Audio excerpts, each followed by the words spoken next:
Hi YouTubers, it's Fortune Cookie 45 LC coming to you from the Hot Lead Zone, and I'd like to introduce you to a new rifle that I just brought home, and it is the Marlin 336 in the W form. And you might ask, why did I get this rifle? Because you know that Marlin's been having some real bad quality control issues since Remington took over Marlin. The quality of lever action rifles from Marlin has gone straight downhill. So how's it possible that you bought this rifle when you were telling shooters to avoid Marlin as of a little over a year ago? So the reason is that in American industry, subsidiaries have to produce a profit. And if they don't produce a profit, then heads will roll, and the people that are in charge of the subsidiary that is Marlin are going to get their product together so that American shooters can have confidence in the Marlin name again, and 3 to 4 years is enough time for that to happen. So I decided to take a chance on the Marlin 336 now and report that to you to see if Marlin actually has got their act together, so to speak. So first, a little bit of history on Marlin lever action rifles as you're looking at the inspection of the fit and finish of this Marlin 336. Well, back in the year 1893, Marlin and Winchester were in big competition for the lever action rifle market.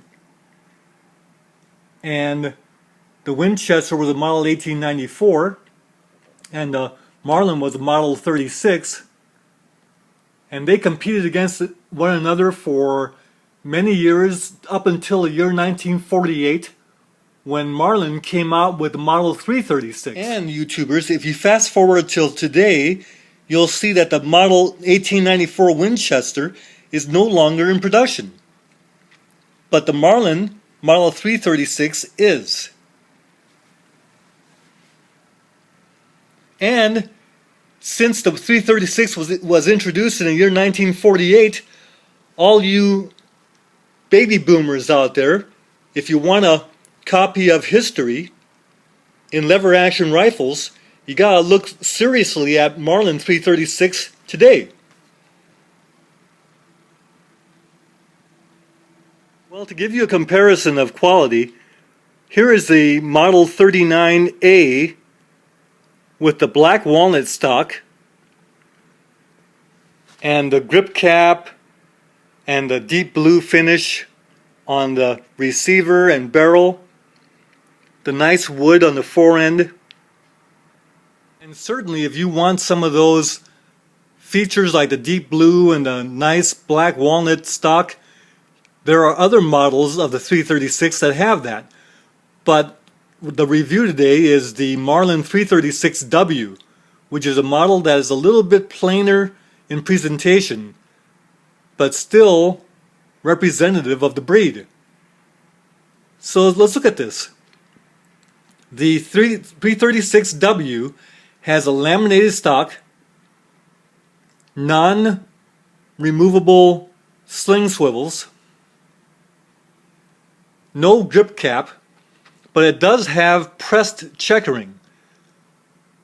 Well, pressed checkering is not as good as hand cut, but it's rolled in, and it does offer a little more grip,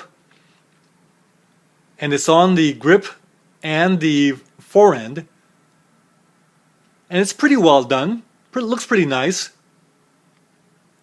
Now notice that instead of a deep blue, Marlin has gone with a bead blasted finish and a kind of a soft matte blue.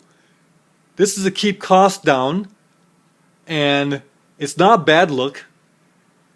May not be as durable as we would like, but again, Marlins can stand some heavy use. And that's a steel barrel band, and the barrel has a hooded ramp front sight with gold bead, and then it has the regular rear sight, which is the buckhorn or semi-buckhorn type of rear sight.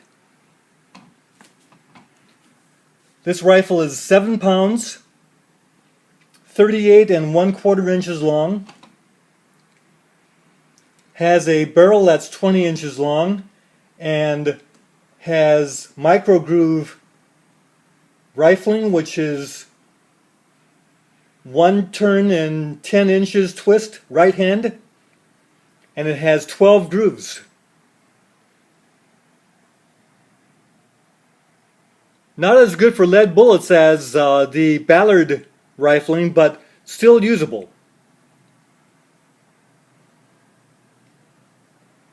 Overall, very handsome rifle. But let's take a closer look at it and see what we don't like about it. YouTubers, notice the rather fragile looking trigger. This is not a trigger that Ruger would put on one of the Ruger firearms. If this trigger breaks, the rifle is out of action. So I prefer a little more heavier trigger. It'd be easy for them to do that instead of that little thin piece of metal that they call a trigger. And then the crossbolt safety. Well, they put that on there for safety reasons, I'm sure, to comply with safety requirements, but we shooters don't need to use it. But it's there. Now the problem here is the fit of the wood to the metal here is not that good. You could actually see light, daylight, from above, looking down from above here because of the fit on both sides. Now this is not really that noticeable, but on close inspection, that isn't quite the fit we would like to see from Marlin, but perhaps not all rifles have this problem, and that maybe I was unlucky to have that. But the gap here actually gets a little wider down here at the bottom. So that's another problem with the fit. But overall, the rest of the fit's pretty good. And the bottom of the tang underneath is very good. Now notice that on the front of the forend, this is not radiused as much as other Marlins in the past. You have more of a bluntness there, so that if you look from above, you can actually see a rather abrupt wood joint there. So that's not as nice as Marlins in the past, but it's not that bad. It's actually forgivable because the fit here is not bad against the metal. The metal finish is very good. Then we get to the front. There's no forend cap, which is not too good, but then again that would raise the cost. This has again that blunt wood finish there. And then finally, if you look at the front there, that front ramp is not very well fitted. Very abrupt little shoulder there where the ramp begins, and it's not fitted very well to the barrel band. So that's an aesthetic problem. That again, this is a working rifle and still very handsome. So YouTubers, with this Marlin 336, I wouldn't say that there was seductive beauty here. It's more like rugged handsomeness. But here's the deal maker, and that is, how does it function? Because we've heard some bad stories about the 336 and other Marlin lever actions recently being very bad function. So here we go.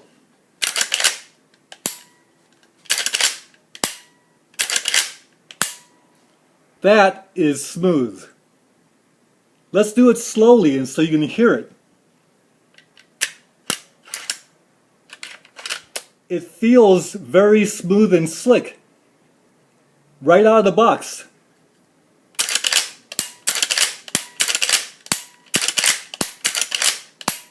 And when I check the way the carrier is working, it looks like it's working very nicely in there. We haven't functioned any cartridges yet, but I'd be very surprised if that didn't function just perfectly. In fact, this is slick enough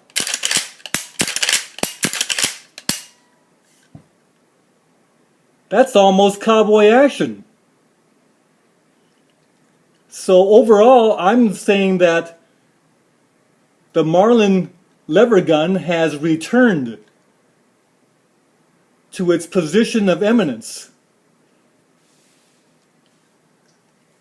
In fact, I would say I would endorse anyone who wants to get a Marlin lever action to encourage you to go ahead and do that, because this is not bad at all. I'm glad I bought this thing, took a chance, and rewarded by American ingenuity and competitiveness and production. A good testament to our system of industry. So YouTubers out there, take care. Best wishes to you and good shooting to you. See you next video. Bye for now.